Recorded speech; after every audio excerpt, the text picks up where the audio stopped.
Clerk Seacrest could please call the roll. All right, Trustee Anthony. Present. Trustee Foster, not here. Trustee Graham Hudek. Good evening. Let the record reflect that Clerk Segrist is in attendance. Treasurer Slavens. Good evening. Trustee Snyderman. Hello, everyone. And last but not least, Supervisor Williams. Hello. We've got one item on the agenda tonight. If we could please call for a motion to approve the agenda as presented. So move. Support. All those in favor of the motion as presented, state aye. Aye. Opposed? Seeing none, motion carries. What I'd like to do, guys, if everybody is comfortable, I'd like to move public comment to the front before we get into our one study session item. Is everybody okay if I do that tonight? So we can then focus on the Yeah. business at hand? Okay, I'd like to make a call. Is there any public comment? Is there, George Miller, please, if you'd step to the podium.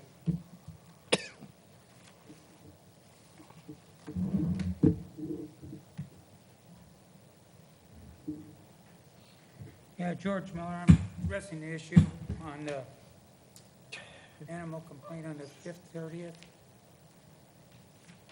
at 3:30 about.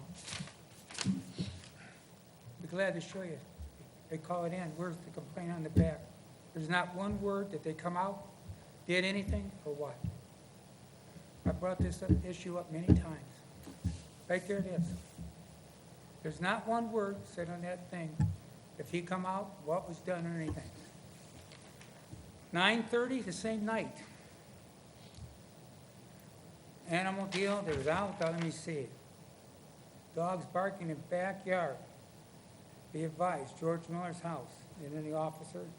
Up on arrival, area of 1946 Briarfield, I could hear two dogs howling and barking from the backyard of the above address. As we approached the residence, the dogs were no longer barking. They never made it to the driveway because I happened to be pulling up at that time. I have a ticket, like I said in the prior meeting. I was in McDonald's in Freeport, Ohio, 150 miles from here, on the 28th to drop those dogs to go east. One of them to go east. The other one's out west. You guys must have bionic hearing to hear a dog 1,500 miles away. And at least the nearest one was 150. And no bones about it. Guess what? I forgot my cell phone, and I haul into Cabela's at a motel. And guess what? I got the video on it. And I called that lady from Columbus, Ohio, to meet her in Freeport, or Fremont, rather. And I do the same thing across the street from a Walmart on 53 Route. Now, evidently, you have a problem with your police department with false reports here. You need to clear it up. I don't know how some of the trustees here, some of them, can honestly say with a straight face that this is an outstanding police department. I'll be glad to give you a copy of that dog deal and call the trainer in Maine and over in Kansas. I'm sure they got videos of the dogs in the kennel. See if you can correct it. Thank you, George. I appreciate it. Is there any additional public comment? Is there additional public comment? No public comment. Seeing none, we have, again, one item on the agenda this evening. We have tax tribunal council interviews. And Kristen, I don't know if you'd like to give us a little background in terms of process and how we've got to this point for the trustees. Sure. And then, So we have a contract with WCA, or Wayne County Appraisal, which is our assessing firm, does all the assessing for the township. And in that contract, it says the township will retain or select the counsel to represent the township as needed in tax tribunal matters. So that contract has been in place for a couple of years. I'm just now unfortunately getting around to writing the RFP and sending them out. So they were sent out, I believe, in March. We received 9 responses. Doug Shaw, Bruce Malinzak, and myself reviewed the 9 proposals and scored them, and based on our scoring, Seacrest Wardle and Hallahan and Associates were the top 2 scoring firms. So per the process that was set forth in the RFP, they are here tonight to be interviewed by the board. The board will hear the interviews, and then at a future meeting, they will have the discussion and make a final decision, and then we will sign a contract with the selected firm. Very good. Prior to the meeting, the 2 individuals that are here to be interviewed drew numbers to determine who would be interviewed first and second. Seacrest Wardle, Dirk Beckerleg chose number 1. Laura Hallahan chose number 2, so they will be interviewed in that order. I emailed out late this afternoon some selected or proposed questions. You can use them, you cannot, whatever you feel, whatever information you would like to get out of the candidates, feel free. And then, you can add your own questions or thoughts, however the board would like to proceed. Any questions on that? In terms of time structure, we're going to about a half hour each. I think I had told both of them, they may have 5 to 10 minutes to sort of introduce themselves and their firms and talk about their work experience. And then maybe, 10 or so minutes of questioning. We certainly don't need to get out the hot lights and cross-examine them, but, obviously the board want to make sure the board's comfortable and when it's time to make a selection. All right? Very good. Stephen? How long is the contract for? I think it mentioned a possibility of 2 to 3 years, but that will probably come out in negotiations once the firm is selected. So are we interviewing them together or separately? They will be separate. They have offered to step out of the room when the other person's being interviewed. That's voluntary. I'm comfortable with that if they are. Yeah, due to the fact that we are having a board meeting to conduct this interview for the trustees, they're more than, if they'd like to stay, they could. It's a public meeting, so. But they're choosing to separate, which is nice. All right. So Laura, if you'd like to step out. Thank you. Dirk, we'll give you a choice. You may be seated or you can stand at the podium. Does the board have a preference up here? Well, probably when you're working, are you standing? Or are you Generally sitting? standing, yeah. Let's see as if you're in action here. All right. So thank you for the opportunity to talk about this opportunity. My name is Dirk Beckerleg. I'm an executive partner and the managing partner of the municipal department at Seacrest Wardle. I currently manage 9 municipal lawyers in our law firm. Our law firm's located in Troy. I've been practicing for 35 years. I have been practicing before the Michigan Tax Tribunal for about 28 years. I currently represent, and I should make one point clear that with respect to Michigan Tax Tribunal cases, I only represent municipalities. I don't represent taxpayers. So I don't recall ever representing a taxpayer. I've only represented villages and cities and townships in tax tribunal matters. I currently represent a number of communities in the Michigan Tax Tribunal, including Bloomfield Township, Independence Township, Pittsfield Township, West Bloomfield Township, Auburn Hills, City of Auburn Hills, rather, City of Bloomfield Hills, City of Dearborn Heights, City of Wall Lake, Southfield Township. While most of those are in Oakland County, Pittsfield is in Washtenaw. They're all very diverse, and Dearborn Heights, rather, is in Wayne. They're all very diverse communities, so there's not really a particular kind of a community we represent. We represent all different kinds of communities in the Michigan Tax Tribunal. I've got a lot of experience in terms of doing teaching and helping enlighten others, or at least share tips with others with respect to the Michigan Tax Tribunal and how to practice before them. About 3 years ago, I wrote a chapter called Local Property Taxation in a book called Michigan Municipal Law that was put out by ICLEI, the Institute of Continuing Legal Education. From the years 2012 through 2015, I taught a class about the Michigan Tax Tribunal to the Michigan Assessors Association annual school. Every year, the Michigan Assessors Association has a school where there's various courses they take to get credits to keep their certification up. And for a 4-year period, I taught that class to the assessors in terms of how to practice before the Michigan Tax Tribunal and what it is they need to know. I was replaced, but I was replaced by the chief judge of the Michigan Tax Tribunal, so he's doing it now.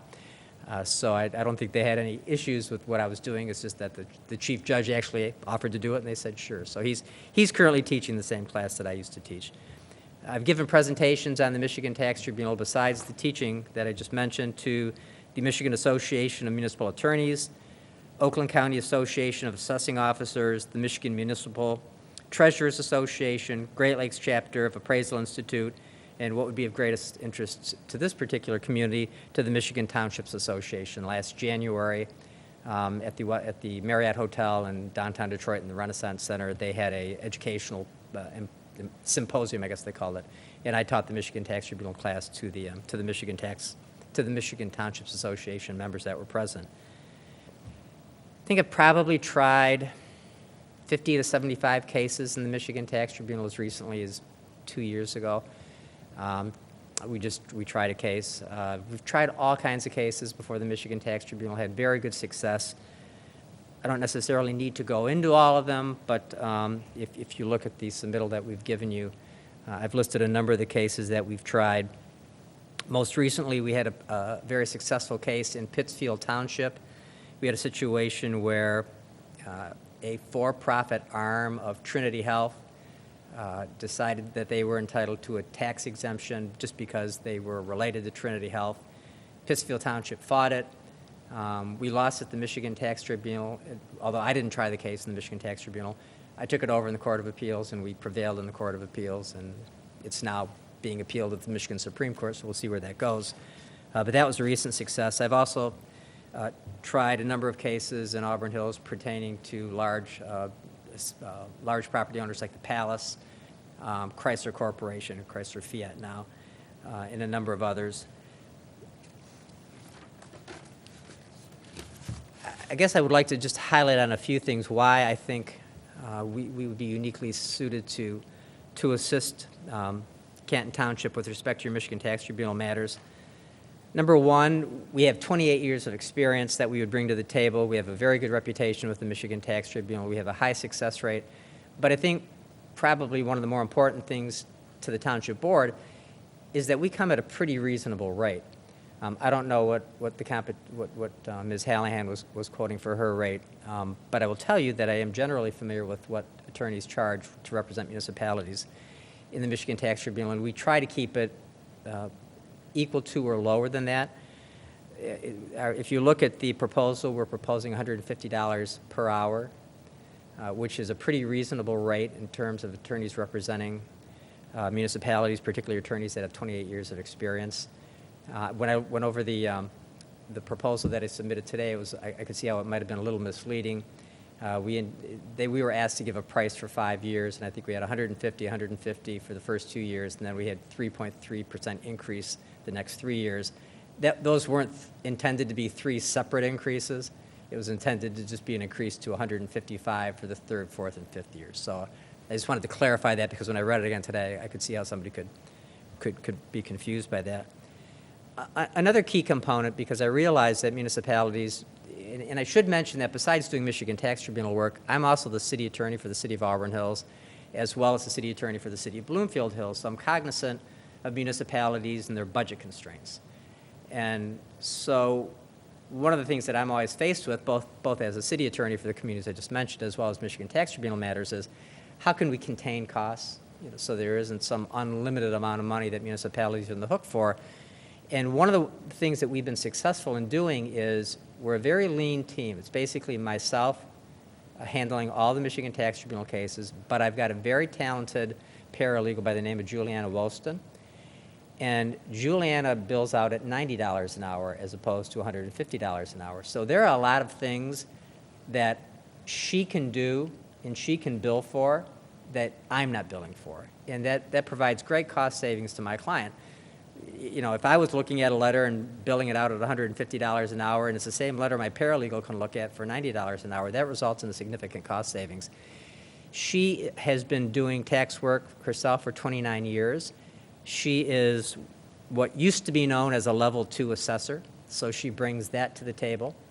While I've only represented municipalities, she has done some taxpayer work, so she's got experience on both sides of the fence. So we've been very successful in having her do a lot of the work that doesn't necessitate an attorney to look at, but can be done by a paralegal at a significant cost savings for the municipality. The other thing I wanted to mention is that with respect to Michigan Tax Tribunal work, we're a full-service Michigan Tax Tribunal firm. We've handled virtually any kind of appeal you can think of. Obviously, the ones that you deal with the most are valuation disputes, where somebody simply says, I think the property's worth this, and the assessor says it's worth that, and we go to trial if need be on that issue. But we've also handled and taken to trial a number of special assessment district cases, had great success with SAD cases. I don't know if, and shame on me for not knowing, I don't know if Canton Township utilizes SADs or not, but if you do, oftentimes they can become very controversial and end up in court, and we've developed significant techniques that result in very, very good results for the community. We've handled exemption cases. Basically, just about any kind of a case that you can imagine having to take before the Michigan Tax Tribunal, and virtually any kind of property you can think about having to take before the Michigan Tax Tribunal, we've litigated at one point or another and had very good success doing it. So there isn't going to be a situation or a kind of a property that we've not had experience. When you start trying cases with properties like the Palace of Auburn Hills in the world headquarters for the Chrysler World headquarters, most everything else becomes something you can manage. So we do bring that to the table. One of the other things, though, that I also think is important, and it's kind of in the realm of risk management, but it really isn't risk management, but it's related to that. The key with respect to trying Michigan Tax Tribunal cases, and from your standpoint, expending money for attorneys in Michigan Tax Tribunal cases, is to evaluate them right up front. And the way you do that is you develop a good relationship with myself and the assessor, and I've worked with Aaron in the past in West Bloomfield. We've had a good working relationship. I worked with Kristen at Secrets Wardle years ago. But that's really key, because when you first get a case, that's when you need to figure out where that case is going to go. You don't want to figure out that you need an appraisal 2 weeks before the appraisal due date, because instead of somebody charging you $10,000 for the appraisal, they're going to charge you $15,000 or $20,000. You need to figure out within that first 30-day period of after you file the answer where that case is going to go. Most cases settle. Most cases should settle. There are certain cases you're going to draw a line in the sand. In those cases, you need to figure that out up front, because then you can do an orderly plan. You can send out whatever discovery needs to be done. You can start contacting appraisers and get everything lined up before it gets too far afield. So that's one of the things that we've always prided ourselves on, is evaluating the cases almost the minute they come in the door and figure out, okay, these we figure will probably settle. These we've got to pay not more attention to, but these you have to develop a plan of attack, if you will. And so I think that's kind of the key thing from our standpoint is that we try to do that with every single case and every single municipality that we represent. And I think we've had really good success with it. So I can talk more, but if you have specific questions that you'd like, or I can go in any direction that you'd like. Sure. Thank you for your presentation. So if we hire your firm, how many different lawyers would we work with? Would it just be you and your paralegal? There will be I will be the only attorney handling the Michigan case. Okay, so there's no handing off to anyone else? Oh, currently, I'm the only attorney that does handle all our Michigan Tax Tribunal cases with the assistance of my paralegal, but I would handle. I'd be the only attorney you would deal with. And are those the only types of cases that you currently do for the last 28 years? Or No, okay. As I said, I'm the city attorney for the city of Auburn Hills and the city attorney for Bloomfield Hills. So you do general work for them? I as go to well? the city council meetings for both those communities. I go to planning commission and ZBA, depending on if they need me or not. I draft their contracts, prepare their ordinances, everything Kristen probably does for you, I do for those communities. The Michigan Tax Tribunal, at one point in time, back when the recession was around, 2008 through, let's say, 2011, 12, there were hundreds and hundreds of cases. As the assessments kind of got right-sized during that period, the volume of cases has shrunk significantly. So, before, it would have been very difficult to deal with 400 cases and do my job as city attorney for these other two communities. It's not the case anymore. The volume is down significantly. The Michigan Tax Tribunal would be the first to tell you that. So we have plenty of ability to do what we're doing in other spheres and still handle the Michigan Tax Tribunal cases. Get to know your winning record? Is there a win-loss record or Yeah, anything like? I don't know. No, I'll be honest with you. Okay. I would say, with respect to the special assessment districts, I think I probably tried 30 cases, and I lost one, unfortunately. It was Upper Long Lake Board versus West Bloomfield. I lost that. And that case actually turned on a statutory interpretation. In terms of valuation disputes, I would say 85-15, 90-10, something like that. We win way more than we lose, but we should win way more than we lose. So, thank you. Thank you very much. You answered a lot of the questions I did have. If you were to represent us, what other communities are you also representing? I know you named them.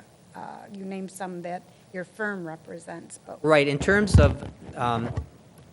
of simply representing Michigan Tax Tribunal, doing Michigan Tax Tribunal cases, it's Bloomfield Township, Independence Township, Pittsfield Township, West Bloomfield Township, Auburn Hills, City of Bloomfield Hills, City of Dearborn Heights, City of Wall Lake, and Southfield Township. Those communities, I do their Michigan Tax Tribunal work. I do some other work for Bingham Farms and a few other communities more as their village attorney and the like. But in terms of strictly doing Michigan Tax Tribunal cases, those are the communities that I do Michigan Tax Tribunal cases for. So. In terms of Canton Township, we are a bedroom community, primarily residential, retail, a couple retail strips, which is big box. We're going to get hurt at Michigan Tax Tribunal. It's going to be the big box retail arena. To your point, the number of cases coming forward or claims dramatically reduced compared to several times. Can you tell me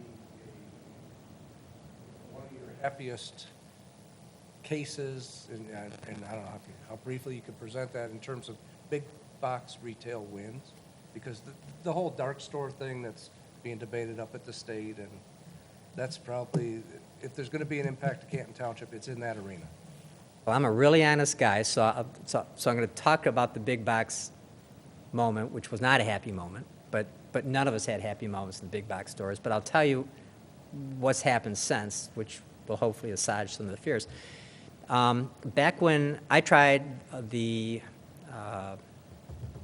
Target versus Auburn Hills case, and at that point, every judge on the Michigan Tax Tribunal had ruled against municipalities in big box cases. And that was, frankly, that was at the instruction of Chief Judge Kimball Smith, who, may rest in peace, has passed away. But every judge had ruled against big boxes. We decided to take a shot at it anyways. And we lost, like everyone else before us had, like every other judge had ruled, they ruled against us. There was a case called Home Depot Lowe's versus Breeding Township, which is up in the UP. And that was the first, and we didn't handle that, but that was the first case that basically took it to the appellate courts to try to battle the big box issue. And they botched the appeal, and we had no part of that, but that appeal got broomed, and the municipalities were still lost. So I was contacted by the Michigan Municipal League, myself and the assessor for Auburn Hills, who at that time was Mike Lohmeyer, who's now the assessor in Novi. And we were asked to come up to Lansing and speak before the tax policy committee of the state reps, the House representatives up there. Jack Van Covering was also asked, who was a former chief judge. And so we went up there, and there was testimony given with respect to some bills that they were considering about trying to solve the big box issue. And there seemed to be momentum there. It seemed like that was going to happen. And then last fall, the bottom kind of fell out, and things just stopped. And fortunately, the case of Menards versus City of Escanaba came out. And that case, again, I had no part of handling that. I don't represent any communities up in the Upper Peninsula.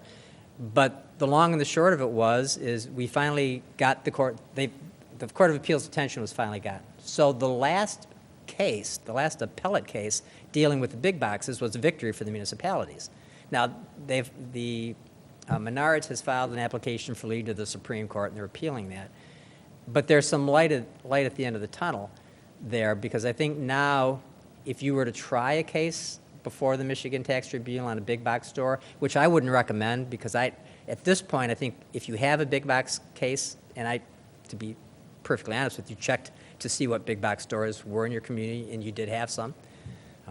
In fact, I think IKEA is in your community, and some would call that They already got us. Right. But they're the big box store. They're even bigger than a box store. But you've got the other standard, a lot of the other standard candidates. Now you shouldn't try a big box case, because you should file a motion to hold that case in abeyance until the Supreme Court has had a chance to address the Court of Appeals decision, the Menard versus City of Escanaba case. So that would be the first thing I would do. I'd get it put in abeyance so you're not spending any money on that. But when you do get to try it, I think now, if assuming that the Supreme Court affirms the decision of the Court of Appeals, and there's no guarantee that'll happen, because the retail lobby, the shopping center lobby, is extraordinarily strong, has a lot of money, and they have a lot invested in this. They're going to fight a tooth and nail. But we've learned some lessons from all that. One of the key things is big boxes deed restrict all their stores. So in the Michigan Tax Tribunal said, well, you can't consider who's actually using the big box property today, even though it might be an owner-occupied big box store. You have to look at who the next owner would be if that were sold. But you can't sell, all those properties are deed restricted, so you can't sell to any other big box user, which is the logical user of a big box store. And so the taxpayers were, they were, I can't come up with the right word, but they were basically creating their own artificial market by deed restricting these properties. And so what they would do is they would go look for other big buildings. The city of Westland is an example, because I think as I recall, they built their city hall in a former big box store. But those are few and far in between. Now the courts have, at least the court in the Menards case, basically said, no, you can't deed restrict your own property and then say there's no market for this big box property because it's deed restricted, so you can't sell it to other big box stores. That's thrown out the window. So I think trying a big box store case in the future is going to be significantly easier because of the Menards versus City of Escanaba case. 3 years ago, if somebody would have said, got a big box case, what do? I would have said, settle it at the highest possible value you can get them to settle on and call it a day. Because what was happening is the attorney that was representing the big box stores, Mike Shapiro from Honeyman, Miller, Schwartz & Cohn, basically, if you made him go to trial, he was asking for even a lower value than he was putting in his petition to almost punish people. That doesn't work against people that aren't afraid to try cases, but it does work against a lot of communities, and I don't think you're one of them, but smaller communities that can't afford to pay the freight to go to trial.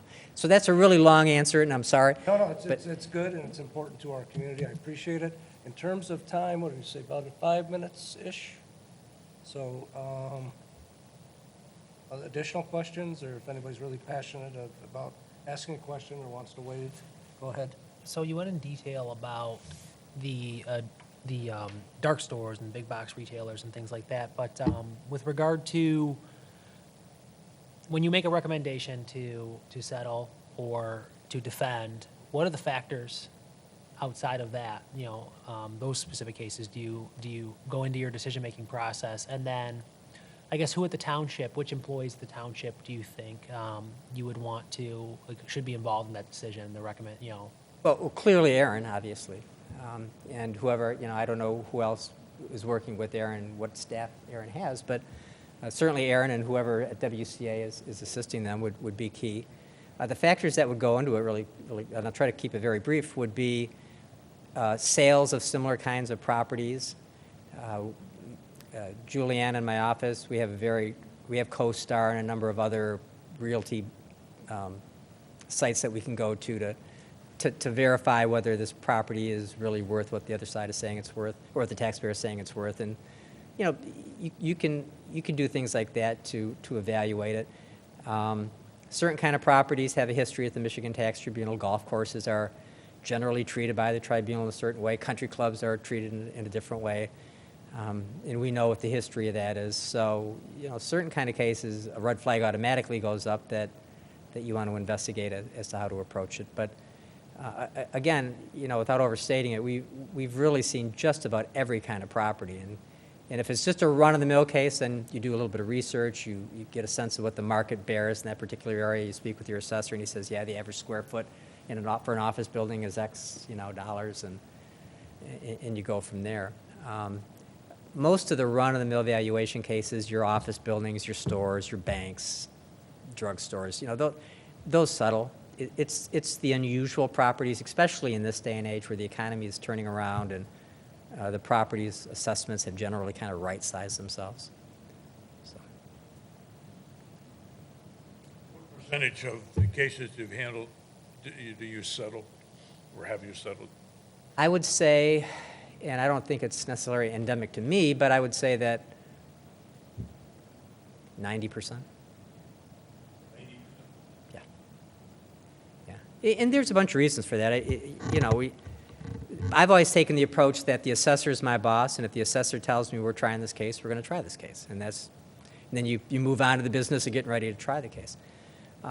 But most assessors, at least the ones that I've worked with, have a certain budget every year, and whether it's $100,000 or $50,000 or whatever it might be, they know they've got to stay within that budget, or they have other repercussions they've got to deal with. So, you know, they're inclined to settle a lot of cases, and if I think they're making a mistake, I'll certainly tell them. But you know, I work for them, so. Do you have very many tax appeal cases?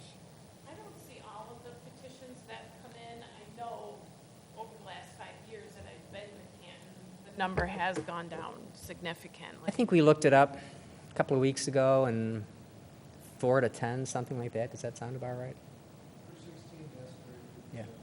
Right. Yeah. So there were not a great deal. 10? 4 to 10. Closer to 10. There was a time after the big recession, 2008 to 2012, where we had 150 to 175 cases. Yeah. Those are just commercial, industrial, you're not talking. And there still will be more coming in. The filing deadline was May 30th, and I'm sorry, May 31st. But anyways, the filing deadline was just recently, and it takes the tribunal a couple of weeks to load everything up. So you'll probably have more than that, but I would guess not significantly more than that. Have you done any legal work in Canton other than tax tribunal? I grew up in Dearborn, not too terribly far down Michigan Avenue from here, but no, I've not. You haven't worked with any, our legal staff? I worked with Kristen at Secrets Wardle for a number of years, but no, not since she's been the Canton Township attorney. No, I have not. Quick ones. At what point do you think it's important for legal counsel to get involved with property tax appeals? And can you explain how you bill for expenses, like faxes and travel, everything? Yeah, I think that you should have the attorney file the answer for all of your full tribunal petitions. The small claims, you generally don't need the attorney to deal with that. But for your full tribunals, I think you should have the attorney file the answer. At that point, then, it's kind of up to the assessor to determine which cases he wants further action on. Although we get involved early on, just simply saying, hey, look, this one looks like it might be an issue. You may want to send out some interrogatories. If the assessor says, you know, you file the answer, I think I've got this, I've got a good relationship with the tax agent or the taxpayer's agent, then I'll just let the assessor talk with him directly. There's no point me getting involved and billing you for something your assessor is fully capable of doing, and I know Aaron's fully capable of doing that. Some assessors don't want any part of that, and they want me to do it, in which case, you know, I'm perfectly fine with doing that. But a lot of, you know, it's a small community, the tax tribunal lawyers and the assessors and the agents that represent taxpayers, so everybody kind of knows everybody, and it's a lot of things the assessor can do on their own, and I have no issues with that. So. The expenses, I did mention in here because my office is in Troy, although I live in West Bloomfield, so I'm just up 275, if you will, from here, so it's not that far. But my time getting from my home in West Bloomfield or from my office in Troy here, we would not bill you for. If I had to go to the tax tribunal for a trial, we would bill for that time. But no travel time to the township hall. Mileage is 53 cents a mile. Copies, I think, are a dime, 25 cents, something like that. We don't have a multiplier where we mark everything up. It's just actual cost, so. Yeah, yeah. Yep.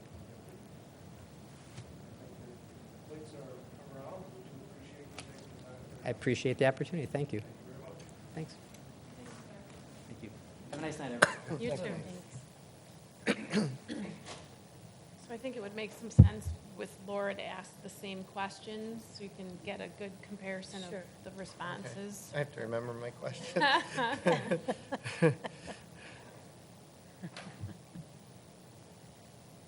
Where's the stenographer to write back? Right. Right. We figured if you're standing, that's kind of what you'd be doing on the job. Yeah. Hi. Want me to give a brief introduction first? Yes. Great. Okay. My name's Laura Hallahan. I'm a shareholder at Hallahan and Associates. I've been practicing law for a little over 28 years. All of the years I've been practicing in the area of property tax appeals. I started as a young associate prior to Proposal A when we represented school districts.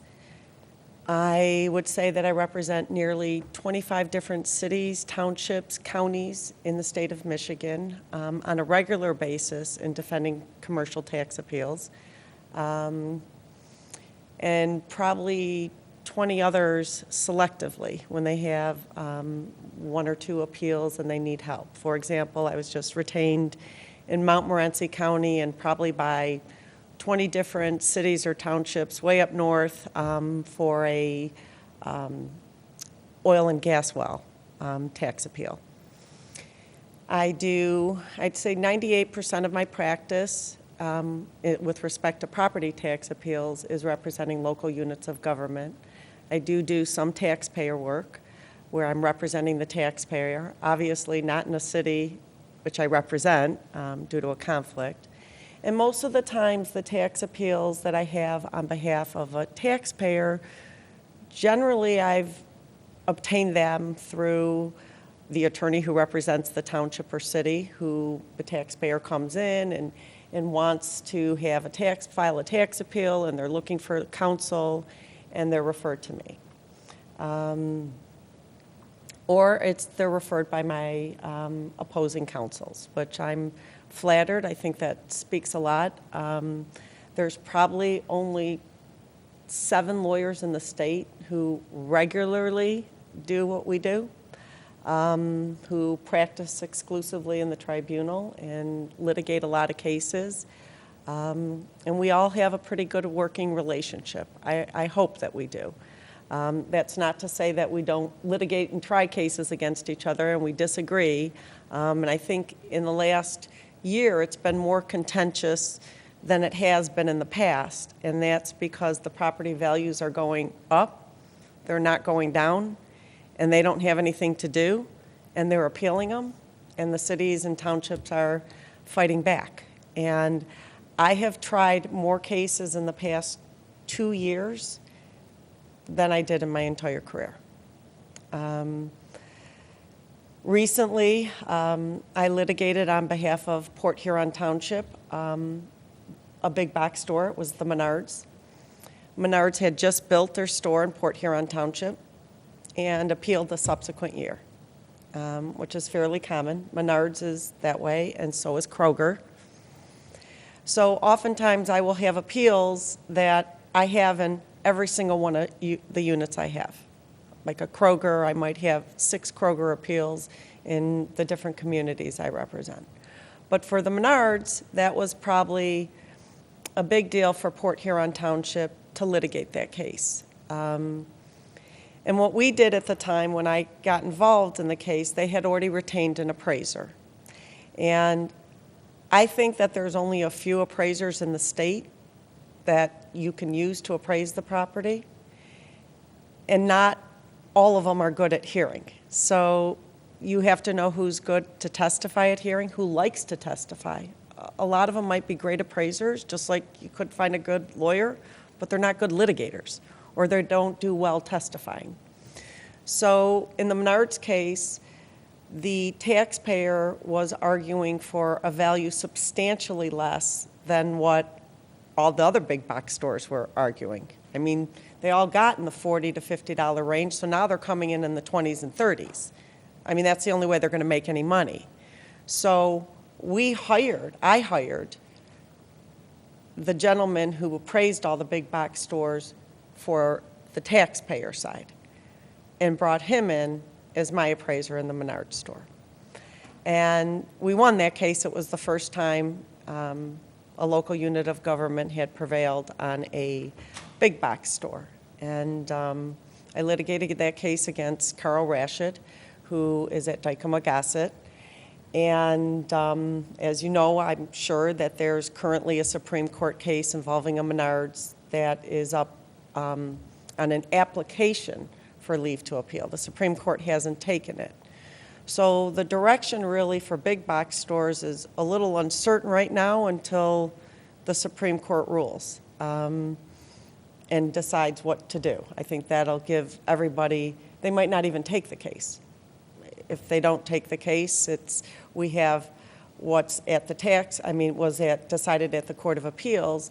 And to be frank, I think the tribunal didn't really understand what it meant. I was told by various members of the tribunal that they each had different opinions regarding the interpretation of the Court of Appeals case.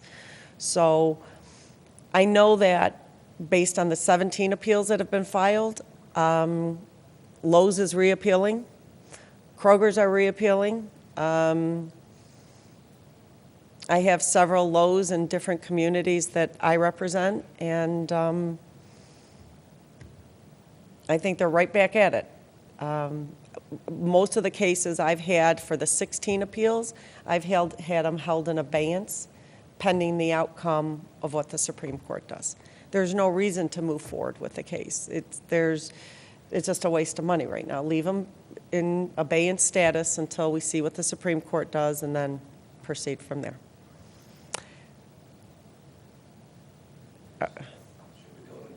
Questions now? Sure. So same order? So Menards has lost more than one appeal? So you said it wasn't your appeal, your appeal Yeah, that is Menards has going- lost almost every single one of their Oh, they appeals, have? Oh, except the okay. one in Port Huron Township, which I was representing Port Huron Township. It was a brand-new store they just built, and they appealed the subsequent year. But you won that one? We won that one. You won, okay. So they're just picking one of them to take? Well, to I the think they Supreme- had several appeals, all going at the same time. And unfortunately, I think the way the appeals work in the tax tribunal is, and there's such a small group of lawyers who do this work, and they're smart, they know that, unlike in circuit court, and it's changing a little bit now, but you file a tax appeal, that case is going to be called before the ones filed later. So they file them in more remote communities where the assessor isn't as aggressive, let's say, or in smaller townships or cities where they don't have as much money, or they're certain they're not going to defend the appeal and hire counsel, or they have their local municipal counsel who is really unfamiliar with property tax appeals. And so they go to those units and they get a settlement. They don't even litigate the case. Or they litigate the case and get a horrific result, and then everybody's afraid to go in. Or they get a settlement and then they start going to the other communities saying, see, we resolved these 10 cases all at $35 a square foot. And everybody starts caving. That's generally what happens. So if we hire your firm, would we only be working with you, or would we be working with several lawyers from? Well, I have Seth O'Loughlin in my office who used to clerk at the tax tribunal. The chief judge, Judge Lasher, recommended him to me, and he's a great associate, very bright. We're very lucky because the tribunal's very responsive to us, the assistants there and whatnot. We have a great working relationship, so you'd work directly with me, but he would do work. Yes. I think you said you only do this type of work, right? That you Yeah. don't do. Well, you're I not- do some real estate work. I do okay. I have a master's in taxation, an LLM in tax. But this area of law has just really taken over my practice. Primarily what Yeah, you do. primarily what I do. And so last question I have is, what's your winning record? Winning record. Percentage-wise, or? Well, I can say that out of all the cases we've tried in the last 2 years, I tried Plum Hollow Golf Course for the city of Southfield. We won that. That is the only, Fred Gordon, an attorney, is the one who appeals all the golf course cases everywhere. He actually advertises for it in all types of magazines. That's the only case he's lost. So we won it. He reappealed it in 2016. We had it appraised again, the city of Southfield. So I'll let you know how this goes. We had it appraised. We spent the money, nearly, I think maybe $8,000, and then he dismissed the appeal. So we have currently pending before the tax tribunal a motion for costs and attorney fees. And he reappealed for 2017. So our position is they can't just file an appeal, have us go spend the money to appraise it, then dismiss the appeal, reappeal it, and expect we should just be out that money.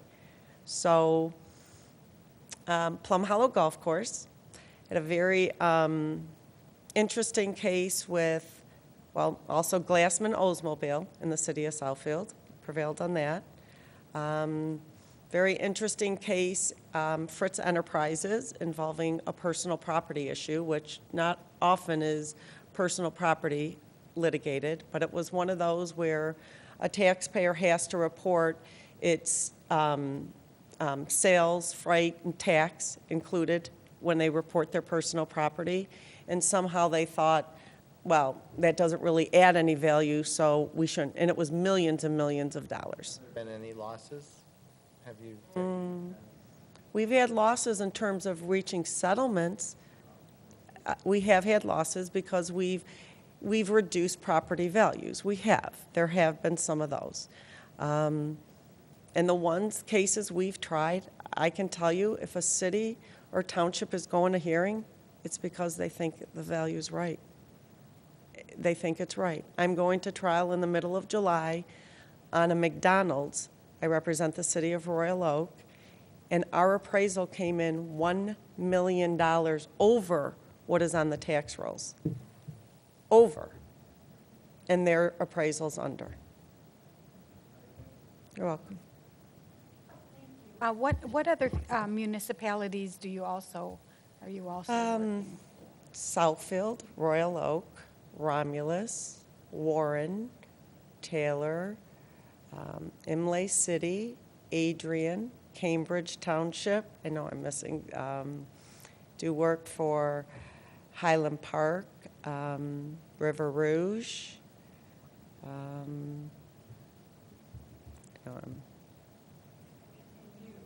Yes. Okay. Yes. All right, thank you. Introduction answered my question, thank you. Okay. Yeah, go ahead, please. Cambridge Township, that's where I live. It's far from here, so what's that case? Michigan International Speedway. I was brought in by Cambridge Township and Lenawee County.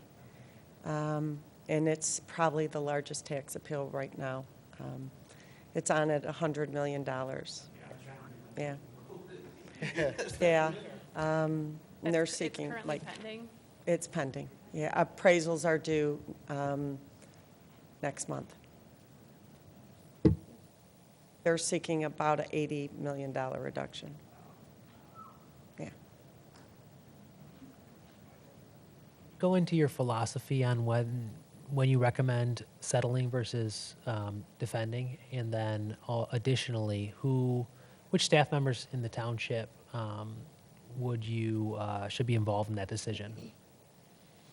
Well, in terms of settlement, I think just the assessor should be involved because he's the person who knows the valuation, okay? And the lawyer, and generally if there's an appraiser involved. And that's how I've done it in every community. I think that the city or township should be informed and know of the appeals and be apprised of them, particularly if there's some significant dollars involved. And the only reason I don't think that they should be involved in the decision to settle or not settle is because it becomes political, number one. And number two, it's always about money.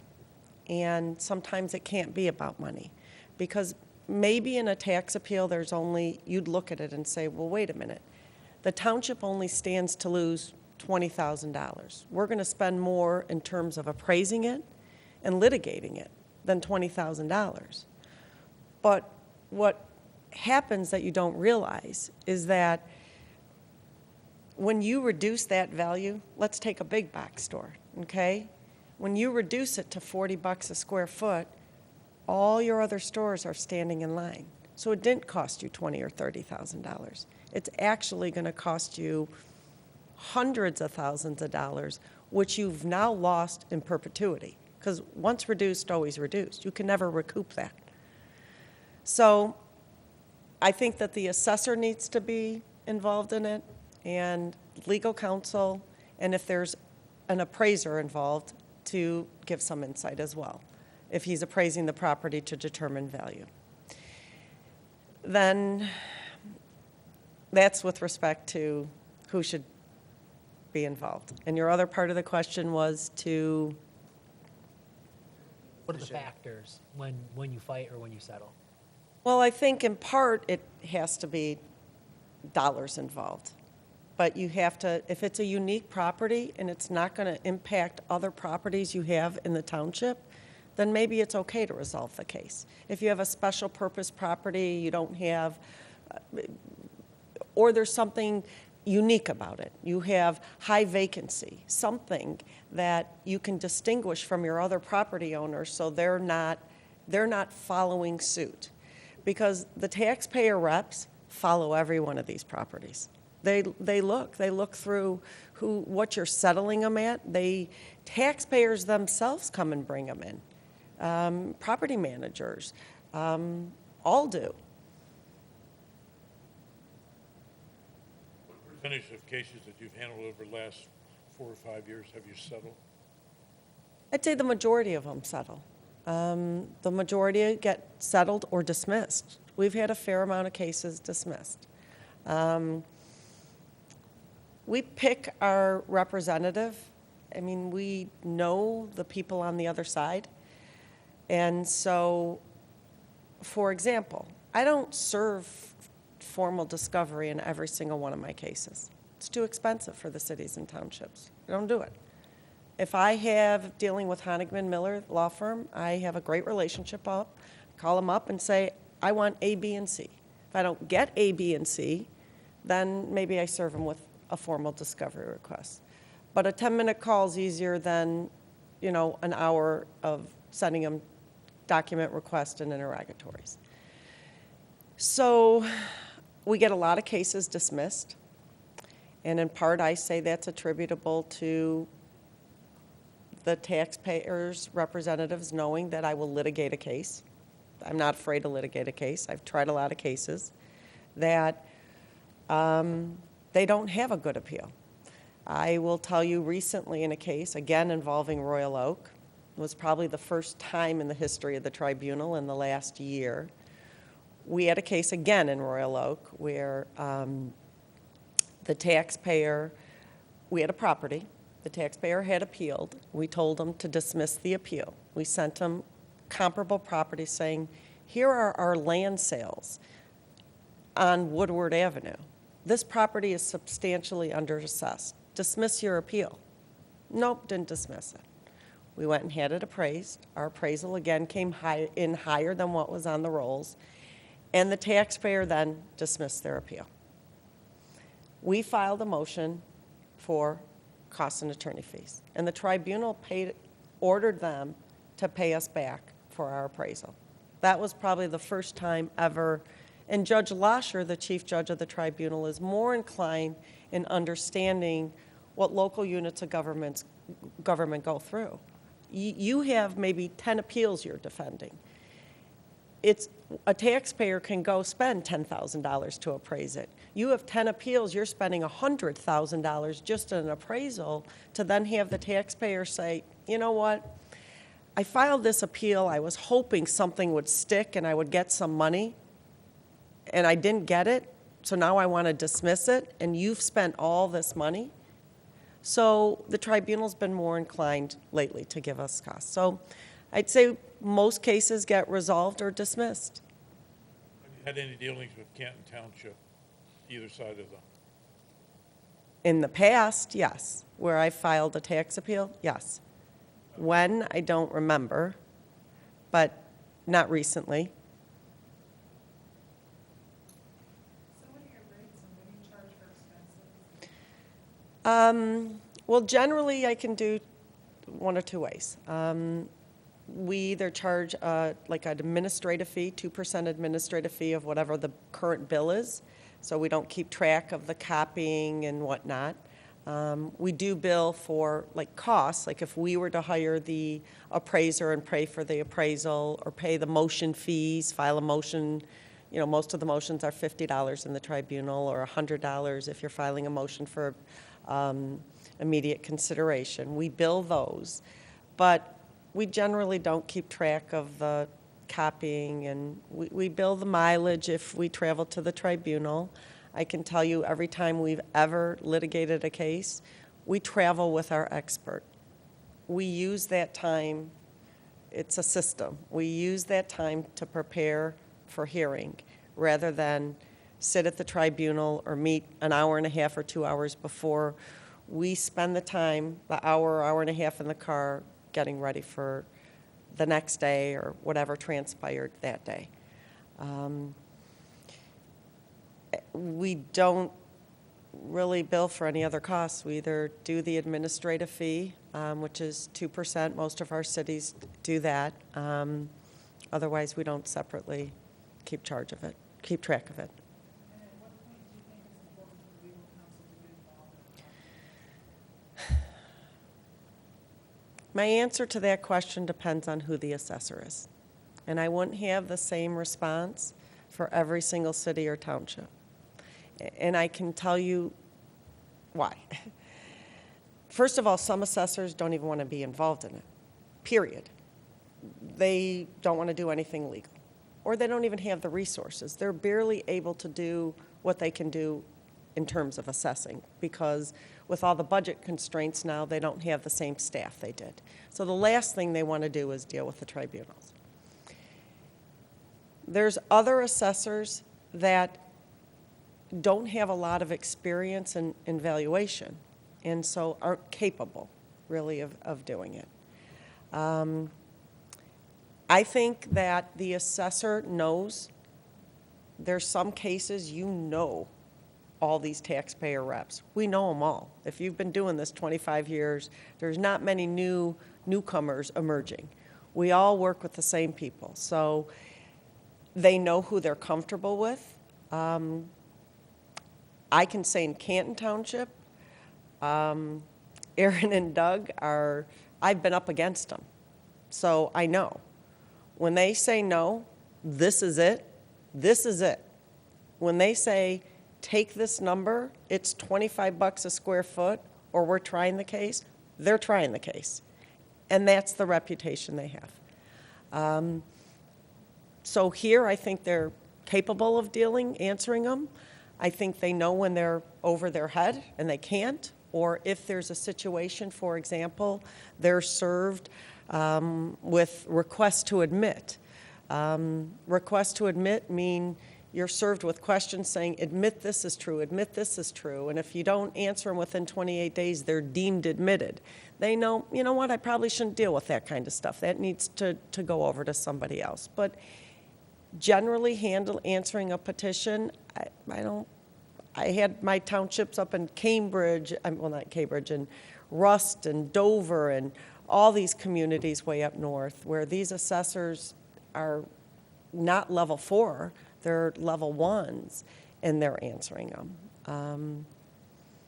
So it depends. I think that not every case has to have the lawyer involved in it.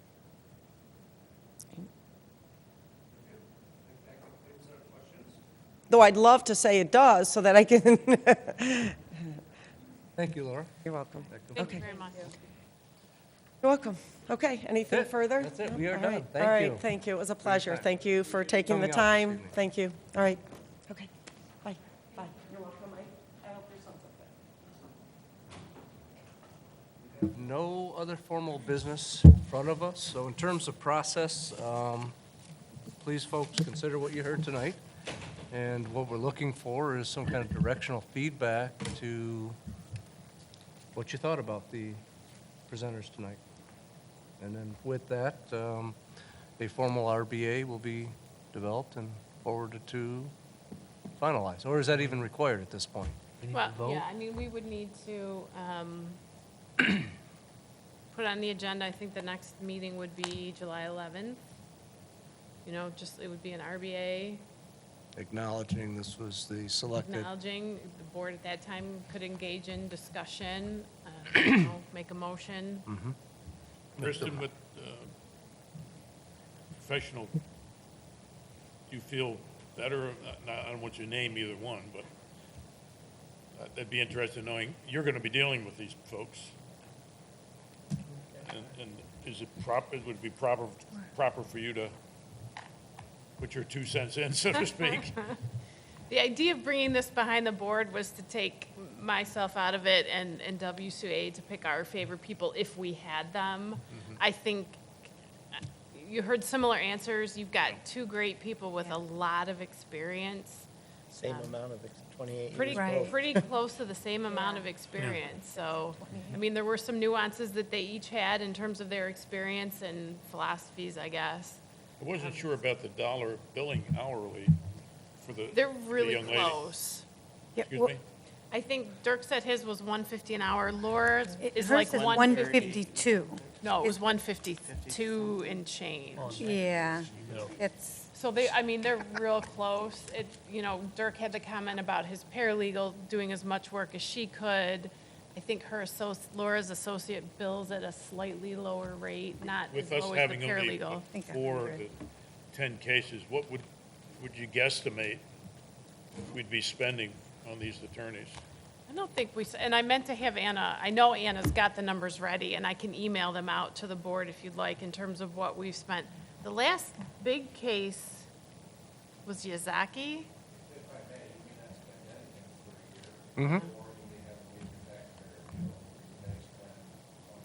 Yeah, but I'm saying, like, last year, what did we spend attorneys? Nothing. Nothing, I don't think. What did a Kia cost us?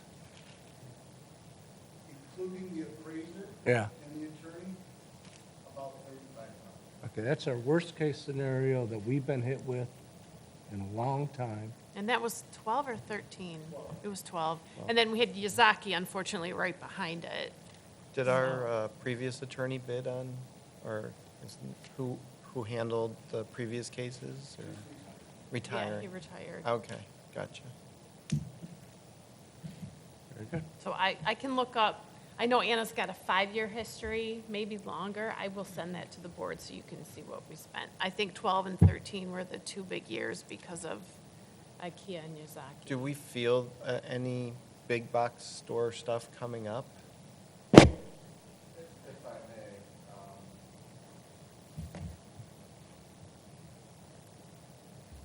you may have a Lowe's appeal. I don't believe that we're going to have any big box appeals in 2017. Lowe's, however, has been relatively active in their appeals, and we have Lowe's and other client jurisdictions that we represent, and we have had those held in advance.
Can I ask one more question? Sure. On the big boxes, if Menards doesn't get to the Supreme Court or they lose at the Supreme Court, does that mean there's something we can do to go back after the big box stores? No, that doesn't mean that. Okay.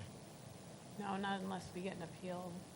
Like we can we raise their appraisals or anything like that No, I successfully? think, it's been a while since I looked at that, Menards and Escanaba. I can't remember if it was published or unpublished decision.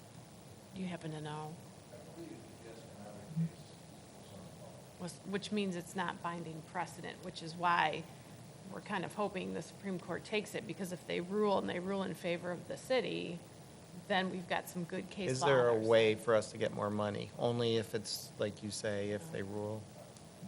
Because One of the issues we have with property tax Proposal is A. after a property's taxable Reduced. value is established by the tax tribunal, even though we may ultimately determine that the valuation methodology previously adopted by the tribunal is correct, we can certainly increase their assessed value, but that taxable value is the basis of the revenue for taxation to the township is capped.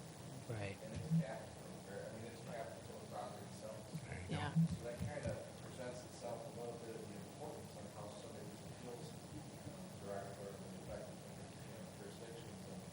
And in all honesty, Escanaba was the one that they tried, which kind of was a little credence to some of the property taxpayers probably aren't going to pick Camp Township per se. The property tax, the taxpayers, you might have a case in Cohasset Township or Kansas. Yeah. Sounds classier than that's what you said. But that's sometimes the tendency of taxpayers to pursue litigation in smaller jurisdictions because they deem it's beneficial. Can I ask you a When question? someone files a tax appeal, you all, how does that work? Does it go to you, Kristen, or do they? sometimes I think they're supposed to copy the township supervisor, and if they do, then I see it. But they also have to copy I think the original has to go to the assessor. Once it's filed, you all get involved? Correct. What happens is that when a tax appeal is filed in the full tribunal, which is any time there's over $200,000 value in contention, the taxpayer has to notify the clerk, they have to notify the local assessor, the supervisor, and the school board. And ultimately, what currently happens right now is that we answer the petition to the Michigan Tax Tribunal in full and small. WCA does that. So we answer those petitions and ultimately provide opportunity to, we essentially answer those petitions, and when we feel it's necessary to get an attorney involved, then we have the attorneys involved at that time.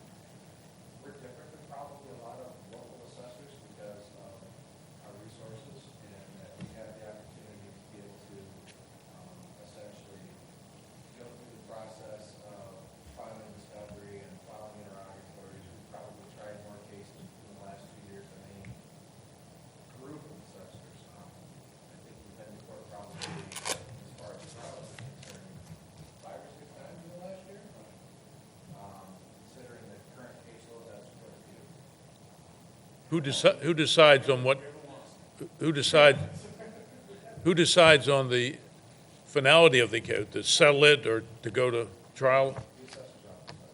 You do. We don't have any say in that? Ultimately, what happens is we have every bit of say.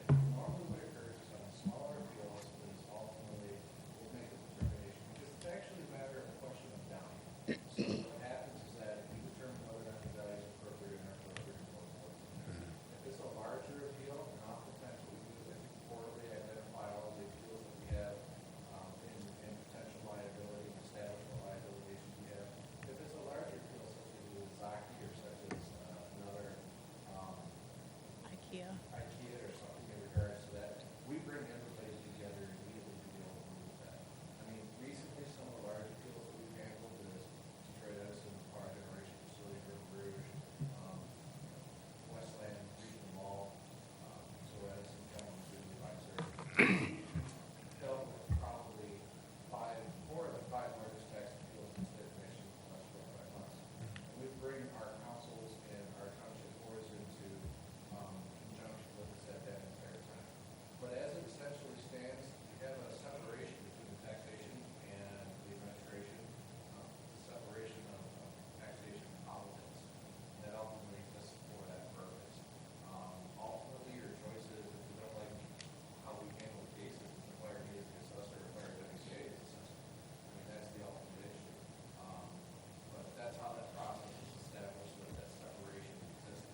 And maybe I should clarify, a couple years ago, it was brought to my attention an IRS ruling that said that the person that signs the tax roll for any municipality has to be a township official. Right. So we changed our relationship with WCA a little bit, and Aaron actually he's considered a part-time township employee, and we have an agreed upon amount that we pay him as a part-time employee so that we don't get into any issues with the IRS. So then, in that position, he signs our tax roll. So, Your determination on those appeals, is that determination forwarded over somehow? I usually only see them when they come down as an order You do see them? after they're signed and agreed to. We get paperwork back from the tribunal that says, this is the deal Well, that was the thing struck. I'd For say- budget purposes, we need to know what happened. Exactly. So it then flows back to. I trust you It does, implicitly. For budgets, yes. You, I don't know. Your dad. No, seriously, you're making decisions about taxpayer money that we don't know about, right? If a taxpayer files an appeal, whatever you call it, you guys sit down, you appraise it, and you talk with them, and you agree on a settlement. We don't know about it. You're spending taxpayer money without the Let me- board approving it. Let me inject here myself here. Okay, if there's a budget impacting item and the supervisor's not made aware of it, these guys are out of a job in a heartbeat. Yeah, but what's a budget impacting, what dollar We're figure? running 120 million, so if it's a $10,000 swing, we don't care. I mean, in terms of day-to-day operations, right? It just bothers me that, and I don't want to, I would just feel more comfortable with every decision that you make, every dollar that you spend, authorized to be spent from the township taxpayer, that the board knows about it. I don't, I trust you implicitly, you're the experts, you're going to know the values and that. I just think there should be some documentation from you all to the board saying, Johnny Smith versus Canton Township, $100, $1,000, we agreed to settle, and then that's reported to Kristen and to the board. That's We're kind of moving out of what tonight's agenda is and into a new topic. Now, we did have a study session with these guys. Yeah. And if you'd like to, schedule up another one, maybe we No. need to. If you're not comfortable or, Well, I'm not comfortable. I'm not comfortable Okay, with, what I'm I'm gonna not ask you to comfortable do with the- you spending taxpayer money and me not knowing about it. Nothing bad about you guys. In fact, I trust you implicitly. well, here's another example. We engage engineers to design roads and spend money on our behalf, right? Yeah, but we know about that. Well, we also know about their contract and Yeah, what we their know about the direction is. contract, but we- And what we're directing them to do Yeah. and how they're to do it. And- So and- that exists. You give us almost a monthly or bi-monthly report on cases, civil cases that are filed. And if they're settled, we know about it, right? We don't know, how much, how much taxpayer money did you spend last year in settlements?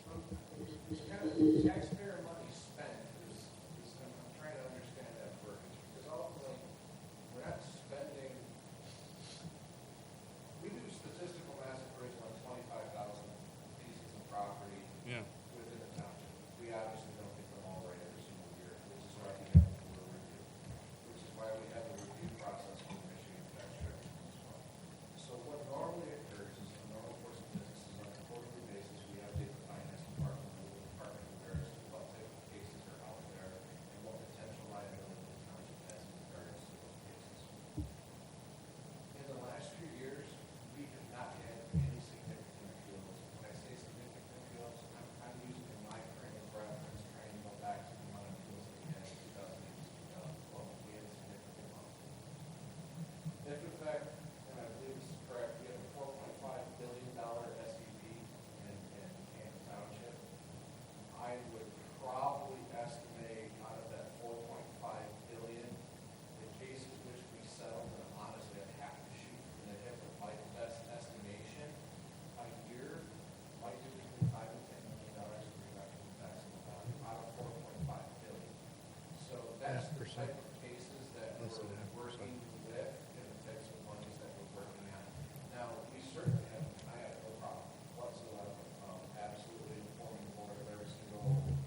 So you are going to be in the loop all the way through the process when a property goes to trial. But when it comes to settlement, the settlement is based on what we feel is market value. You heard one of the attorneys talk about, these guys don't mess around. We don't. We don't get into the, here's a high offer, give us your low offer, tit-tat, meet in the middle. No, we give them what we think the property is worth, and then we move forward with an appraisal or a trial, or they withdraw the case. It's worked in the long run for us, because now more than ever, we're getting cases withdrawn by petitioners. Each and every case that comes before you, there's a record made and a report made to somebody, right? Or is that just all kept in-house? Absolutely. First and foremost, everything in regards to the case is docketed online through the Michigan Connection Everything's online document system. Every single thing that we have with our case, we have a file on it, the tribunal has a file on it. We have a file on every single case, those files are here. We have the applicant, yes, there's backup of every single thing. Aaron, if I could say something too. We take that spreadsheet that Doug gives us at the beginning of the year that tells us all the cases that are at the tribunal after the May deadline. We create a spreadsheet that shows what the financial impact would be to the 3 units that we're billing here, police, fire, in general. And we will do a journal entry into the accounting system to show what the possible loss would be. And we've done that since IKEA's when that started, when it became a significant thing. This last year, there were so few cases that we needed to worry about, we didn't even make the journal entry. It wasn't worth that, it wasn't that big of a number. Michael? Yeah, I mean, I just wanted to back up to some extent. You know, John, I can appreciate where you're coming from on that, because I believe the Charter Township Act doesn't initially gives the role of the assessor of assessing property values to the township supervisor, which and I guess creates kind of a, to some extent, you know, where you have, you know, the public is electing an official, and that official is setting the values or determining the values of the property. So I can see where it feels a little bit, and to some extent, odd, because where's the public oversight there? With the exception of the fact that, yeah, we could hire and fire you, but like, you know, my staff can't to some extent make any decision that would impact our budget without board approval. You know, I can't spend. To be honest, I have money budgeted. I can't spend unless I submit a purchase order and I get it approved. You know, the budget's already approved by the board, but I have to get the actual expense approved by the board, which is fascinating in and of itself. We have a lot of internal controls, but it does seem kind of to some extent counterintuitive. Now I understand why Pat isn't doing all the assessments for Canton Township, because this isn't. We were a community that was looking to Chesterfield. get the internet at Township Hall, then I could be the assessor. We're Sure. not one of those communities. We're a little Right. bigger, a little more professionally But to that staffed and extent, run. like, what is the role of public oversight there? It's a good question. And John, if you wanted to dive deeper, go ahead and send emails and we'll get you whatever you need, buddy, at the end of the day. You know that. Any other trustee questions? So as a matter of process, are I think we're complete. we're not we're not, We're not going to make a decision tonight, no. I'll Save give you guys some time. deliberation for the meeting at which The RBA will be presented to you, but there's going to be an RBA drafted with a directional individual chosen based on feedback that I get It's fine. over the next week or so, guys? Is that fair? so if I'm not mistaken, the Open Meetings Act, how do we, I mean, or we could sit here and say. how would we go down deliberate left to on right that and say, decision Do you like or don't like? without it being in the confines of an open meeting? It would be I mean, You could Well- have 2 RBAs at that meeting, and then we Choose discuss one or the which other. one, and then, One RBA with 2 alternate 2 motions. yeah. That's another way to get you there. I would feel more comfortable with that. Or we could go down the list right now and say A, B. Him or her, if you want to, we could do that too.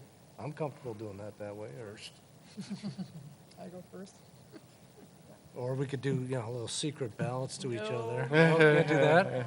I mean, is everybody ready, though? I mean, If you need time to digest. I don't know, you, I mean, they were both great. I thought they were both excellent, but I need to, Okay, And give you I guys, don't know Everybody how had- everybody was- else is, Everybody was provided access to their actual responses, yes. correct? Yeah, The RFP responses, Yeah.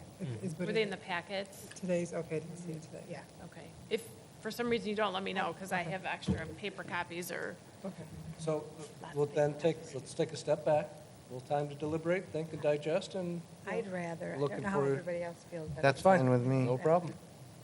We'll do that. Okay. Very good. That being said, we've covered all the items in the agenda this evening. I'd like to call for a motion to adjourn. I move that we adjourn. Second. All those in favor? Aye. Aye. Opposed? Hearing none, motion carries. We are complete. Thank you, guys.